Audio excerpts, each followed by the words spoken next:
ప్రజల్లో ఒక రకమైన చర్చ జరుగుతూ ఉంది గత కొంతకాలంగా. సిట్టింగ్ ఎమ్మెల్యే పొంగులేటి శ్రీనివాసరెడ్డికి ఆఖరి క్షణం వరకు టికెట్ కేటాయిస్తారో లేదో కన్ఫ్యూజన్ జరిగింది. దానికంటే ముందు, నామినేషన్ కంటే ముందు ఆఖరికి కాంగ్రెస్ పార్టీ నుంచి పొంగులేటి శ్రీనివాసరెడ్డికి టికెట్ ఇవ్వచ్చు అనేటువంటి ఊహాగానాలు కూడా సోషల్ మీడియాలో హల్చల్ చేశాయి.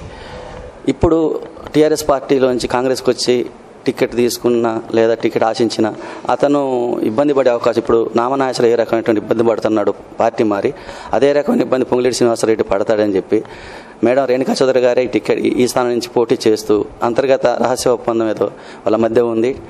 మీకు పొంగులేటి శ్రీనివాసరెడ్డి మీకు సహకరిస్తారని ఒక ప్రచారం జరుగుతుంది. Very good.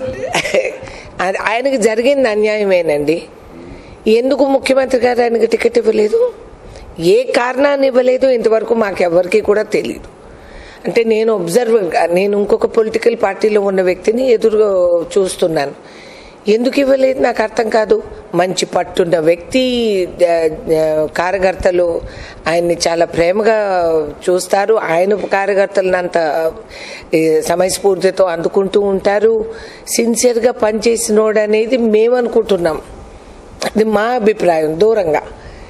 మరి ఏ డిస్క్వాలిఫికేషన్ మీద ఆయన వెళ్ళారు, వచ్చిన అభ్యర్థివి ఏంటి క్వాలిఫికేషన్స్, అది ఇంకా పెద్ద మిస్టరీ, చిదంబర రహస్యం. అది ఈయన వచ్చింది ఎందుకు అనేది, ఏ కారణం వల్ల ఆయనకి టికెట్ ఇచ్చారు, ఇది ఆలోచించుకున్నారు. కాబట్టి ఆ జవాబులు ముఖ్యమంత్రి ఇవ్వాలి, నేను కాదు. సో ఇది వాస్తవం. ఈ పరిణామాలు కార్యకర్తలు వాళ్ళు డిసైడ్. నేను ఆయన ఒప్పందం, వెరీ గుడ్, ఇది పెద్ద జేమ్స్ బాండ్ కథలాగొద్ది ఇంతవరకు. వెరీ నైస్, మాట్లాడితే బాగుండేది, కానీ దట్స్ నాట్ ట్రూ మేడం.